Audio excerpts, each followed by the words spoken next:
If you practice law in Victoria, you already know how quickly the ground is shifting. That's why the LIV's Legal Forum brings the profession together, not just to keep up, but to think ahead. Across 2 days, Legal Forum connects you with judges, senior practitioners, and experts from across the profession, tackling the issues that matter right now, from core practice updates to ethics, well-being, technology, and the future of legal work. It's practical, it's rigorous, and it's designed to give you insights you can actually take back into your practice. Legal Forum returns 9 to 10 June at Pullman, Melbourne on the Park.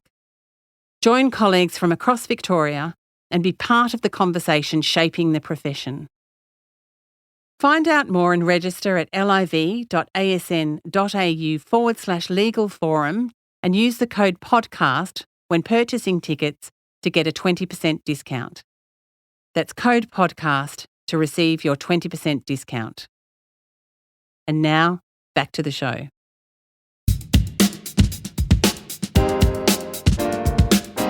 Welcome to Cross-Examined, a podcast by the Law Institute of Victoria. Every law firm in Australia holds something criminals want, whether it's client IDs, financial records, privileged legal advice, sensitive negotiations, or confidential communications. Most firms have put a lot of effort into securing their IT. But sometimes, the weakest link in a law firm's cybersecurity is not the server, it's the front door. Penetration testing, also known as pen testing, is a critical but often misunderstood security practice that focuses on gaining digital and physical access to secure systems and data. Essentially, it's legal hacking, done by what's known as a white hat hacker, a sheep dressed in wolf's clothing who is authorised to secretly break in using the same tactics that a criminal would. Pen testers are employed to find the vulnerabilities before the actual bad guys do, so businesses can patch the gaps before they become leaks. I'm Jayne Gurton, and this is Cross-Examined. Today, we're talking to James Thompson. James runs a security-cleared team that is paid to break into some of Australia's most sensitive networks across government, defence, and critical infrastructure. James is joining us today to explain what actually happens when an organisation engages with a pen tester, the unlikely gaps he finds in company defences, and what it's actually like to infiltrate some of the country's most secure facilities. Legally, of course. Welcome to Cross-Examined, James. Thanks for having me here. Okay, James, let's dive in. For listeners who haven't come across the term before, can you explain what penetration testing actually is and how it differs from other kinds of security assessments? And beyond the technical, who actually hires you? And are you seeing corporate clients demand proof of security before handing sensitive matters to a law firm? Yeah, absolutely. So what is penetration testing? So that is being typically engaged by an organization to define a system and throw basically what you have at it. So try and find vulnerabilities as broadly as you can in the entire system. And there's a few different types of security assessments that you can get, and sometimes they are a bit hard to distinguish between them. So typically you'll have a vulnerability scan, which is something that your own team could set up, or you could outsource to a third party that would just be an automated system that looks for common and known vulnerabilities. Then in the middle, you have a penetration test, which is where you actually have a human coming in, looking at systems, trying to identify flaws in the systems, trying to exploit the vulnerabilities, and also importantly, looking for the business logic gaps that automated scanners can't do. And they're trying to look very broadly.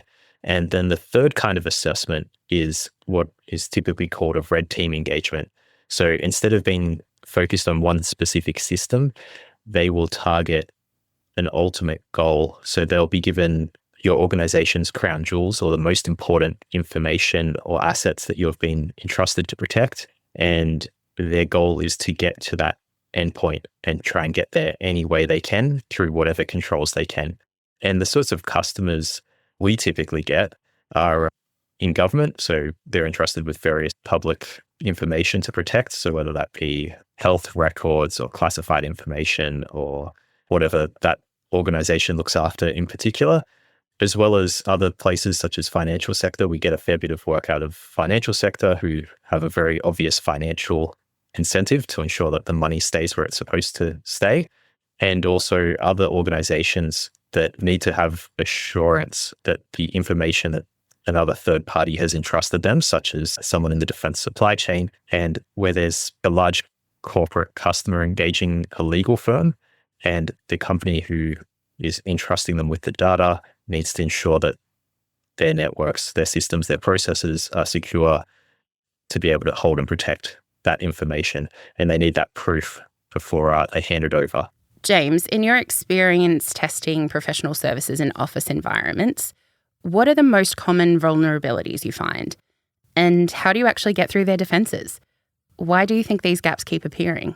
Yes, so there's obviously a lot of technical vulnerabilities and issues in the attack surface, but there's also the human element as well that shows up in many sorts of attacks. So the phishing attacks, and some of the other attacks where you just trust and rely on people that maybe show up somewhere that you think they could be or should be, and they can take advantage of that situation, that assumed trust. Maybe the timing is perfect. So, for example, you've just ordered something, you're expecting a parcel, all of a sudden an email pops up saying, hey, there's a parcel, click here. That situation, and that can extend into the physical world as well. So typically when organizations have asked you to test them physically, they're pretty confident in their controls, but there's been plenty of really great examples. So probably the most typical thing is people assume that having a door or a reception is a sufficient security control. But usually if you just walk into a place, you look confident, you look like you're supposed to be there, you can typically just walk straight past and get into what someone would assume to be a restricted area where only authorized people should be. Just having that confidence to walk through and to look like you should be there is often enough to go unchallenged.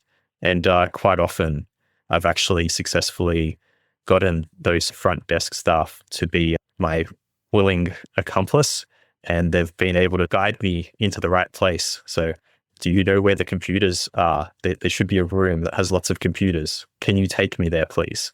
And they'll often willingly help you get to that place. It's pretty amazing. They're trying to do their job and be helpful. So if you think about it, that is a legitimate attack that someone might conduct against you. So do you have files that are not secured during the day? They're left out on a desk, keys maybe. If someone just walked into your office and opportunistically grab something, would that be a problem? Or do they maybe walk in and plug something in? Another example is the front desk reception computers. Quite often when you walk into an organization, you'll see the front desk. They have a computer sitting right there, customer facing. It has all of the ports at the back exposed to the person on the other side of the counter. It's quite common to be able to just plug an extra USB into the back of that can run some attack tools. So we've definitely done that attack a couple of times as well. Or is there a door that staff use that might be on the side that doesn't go past reception? And when they go and get their coffee, do they go that way? And you just follow along with the group with your coffee and walk on in. And often you can quite easily merge into the group. People assume if you're talking to someone they know that you're maybe a new starter, maybe part of their team, something like that. And they kind of get integrated into the group, and you can just walk in having a chat with someone who actually works there because they think you're in one of the other teams. It's pretty wild. I did have a colleague that attacked an educational institute, and they sat down at a free desk and plugged their laptop in, started attacking the systems, and they didn't really know what to do and where they were trying to go, but they were adopted by the team that surrounded them, who were like, who are you? Oh, you just started here. Oh yeah, you need to go to the service desk. This is their phone number. This is how you get to their system. Come get coffee with us. We'll have a chat to you. And so this team kind of adopted this guy. Like, he was paid to be there, but as far as they knew, he was completely legitimate. They assumed he was a new starter, and they just adopted him in to their team and into the fold and started introducing him into the system and the organization. James, you've just touched on some of the tactics you use. Can you walk us through one real-world scenario where one of these techniques actually played out inside a professional or legal environment? And do you have a specific story that might surprise our listeners about how easy it actually was? One of the typical ones was walking in with a very large server, like a really massive computer that gets rack mounted. My hands are full. It's quite heavy. Walked into the building. I didn't have my pass on or anything because I'm carrying a big server. So people were trying to help me out. And it ended up being security that came and swiped through to let me through the side doors and through the front race gate access controls to get into the building to help me along the way. And they even came up and pressed the button to the elevator, called the elevator, and went in and pressed the floor that I wanted to get to. So they absolutely helped me through as much as I could without stopping to challenge, do you have a pass? Are you meant to be here? And yeah, that one was straight into the organization and then plugging that into a server room that was accessible. It was pretty wild. I came in with a whole bunch of storage and then I plugged it into their network so that I could copy information onto my server. And I was analyzing it locally, but that could have been any information that I was at that point copying onto this server that would then be in my full control and would be able to walk out of the building or take out any way I wanted. So if I adjusted that to the attacker's scenario, it would be a massive data exfiltration event. That was in the middle of a broader security review and red team engagement. So it was actually several months afterwards when we revealed what we had been doing across the organization. And that included tailgating in for months, dropping devices into the network, walking out of the building with devices over, many, many months. And we presented that to the chief of security.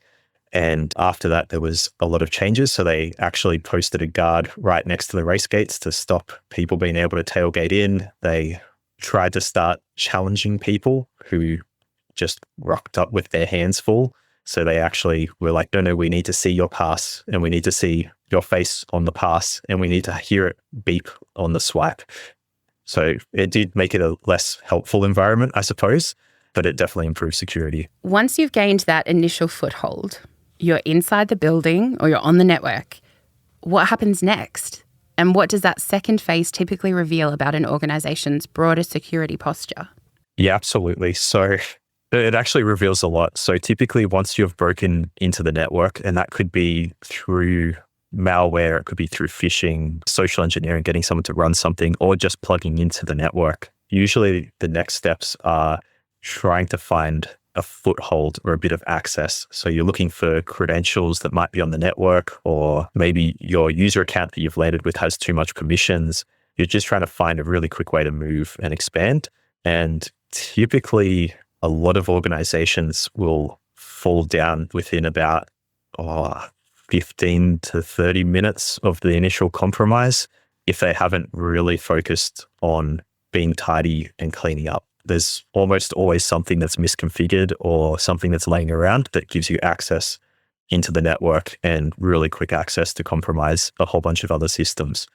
Typically, you don't need to be an administrator. It helps, but typically you don't need to have that level of access. Typically, a standard user has more than enough access to some degree of sensitive information that's not compartmented. So I had a really fun one in a law-related sector where after I gained initial access, I did escalate relatively quickly to administrative.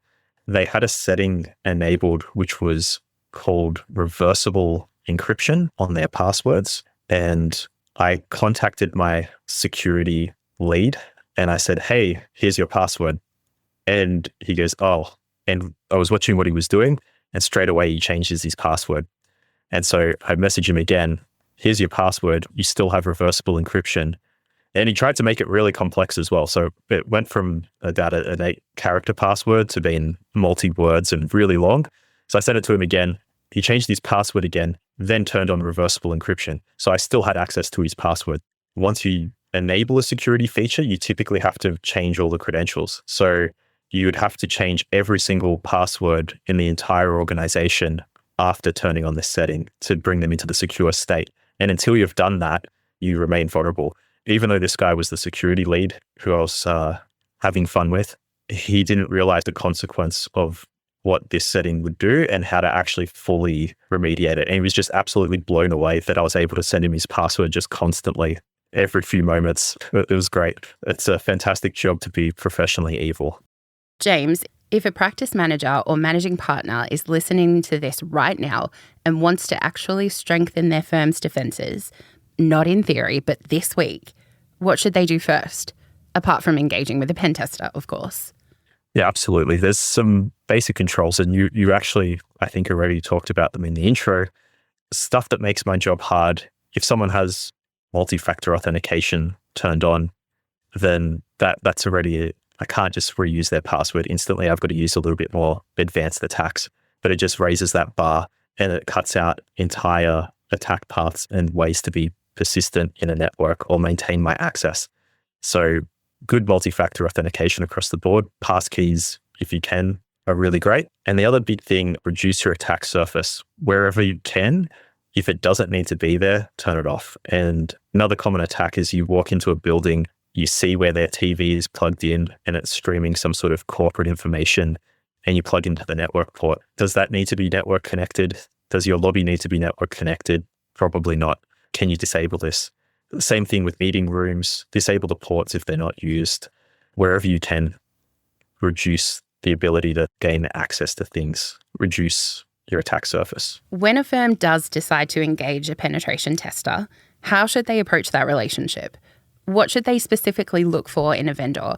And are there red flags that should make them walk away? Yeah, so when you're engaging a penetration testing firm or a red teaming organization, you want to make sure that they've got experience, they know how to handle the data, because it's most likely that they will successfully break into some sort of system and they will take some of your data. So are they going to encrypt it if they take it out of your organization to prevent second stage data spill? You also want to make sure what they're doing is actually sound. So have a look at their methodology, things you don't want to do. And this comes from the market being a little bit muddy. You might be after a penetration test or a red team. They might call it that, and then they actually just sell you a vulnerability scan. Will they actually have people looking at your systems? Will they actually be looking for business logic flaws as well as technical vulnerabilities? If they find a flaw, will they exploit it and see where it gets to from there? What is their scope as well? Do you want to test your physical premises? So make sure that you're getting everything you need when you define that engagement and how big that is. The typical red flags here, I like to use the price as an indicator. If someone goes, yeah, we're going to give you a pen test and it's going to be done in 2 days with a report, you're probably not getting what I would consider a pen test. You're not going to actually have a human spending a good amount of time looking over the system, curating the results, understanding the business logic, and exploiting, extrapolating where they can go from there.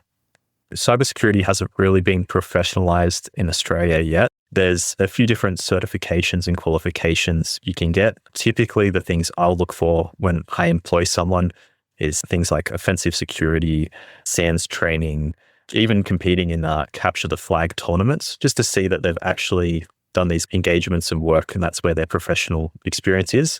There are a few industry bodies that are trying to stand up, but I wouldn't say that they have saturation yet. So at the moment, I wouldn't suggest any one body for a cybersecurity professional yet. Okay, James. Looking ahead, what emerging threats should the legal profession be paying attention to over the next few years? And is there anything that's already here that firms are not yet defending against? Yeah, so I think the next threats that are going to come out will be a lot more of the systems that we use and rely on. So a lot more supply chain risks and attacks, as we're seeing a lot more vulnerabilities being identified and exploited very quickly, powered by AI and the ability for AI to find vulnerabilities and weaponize that attack chain and exploitation, and even the ability to go through the data and understand what it is. So I think there'll be a lot of risk there, as well as the adoption of AI systems that when these systems have been deployed and they're trusting this user input, are you trusting the user input? And then you get security issues off that. You're not securing the database. The way it's spitting out code hasn't been vetted through the proper software development lifecycle and security testing. So I think that's definitely what will be biting everyone in the future, sort of the explosion of AI and then the risks from people using and adopting AI and this sort of technology stack. there's definitely been some really cool advances in the pen testing and attacking field where you're able to leverage different AI models and generation of people and voices and videos and everything to conduct your attacks. And I think the big thing to defend against it is the same as always: trust, but verify. You always need to verify what's going on. So sure, you ordered a parcel and you've got an email that tracking a parcel, but is it actually where you ordered it from? Does the URL match? It's almost all the same things, except it'll be a lot faster. And falling back onto well-established and tested processes should be there again. So changing the bank account, that should always come through a well-tested, well-trodden process, and it shouldn't be able to be bypassed just because someone called you and it sounds like that person. Yeah, so the Uber Eats delivery driver, I think, is the next threat. Like, I definitely want to try it. I've seen some Uber Eats bags laying around, and I was like, yeah, I should pick those up and add them to like the toolkit. What strikes me about this conversation, James, is that so much of what you have described isn't about technology at all. It's about human behaviour, organisational culture, and the assumptions we make about how safe we actually are. Waiting for an incident to happen is not a strategy, and testing your defences and training your people are the first steps. Absolutely. I totally agree with that. Thank you so much for joining us today, James, and for pulling back the curtain on what pen testing and ethical hacking actually look like in practice. Thank you very much for having me on. It's been an absolute pleasure. And thank you for listening to Cross-Examined. Don't forget to check the show notes for links to the Law Institute of Victoria's cybersecurity resources, the Australian Cybersecurity Centre, and James and his team at Malware Security. If this episode has made you think differently about your firm's security posture, please share it with a colleague or a practice manager who needs to hear it. And until next time, thanks for listening.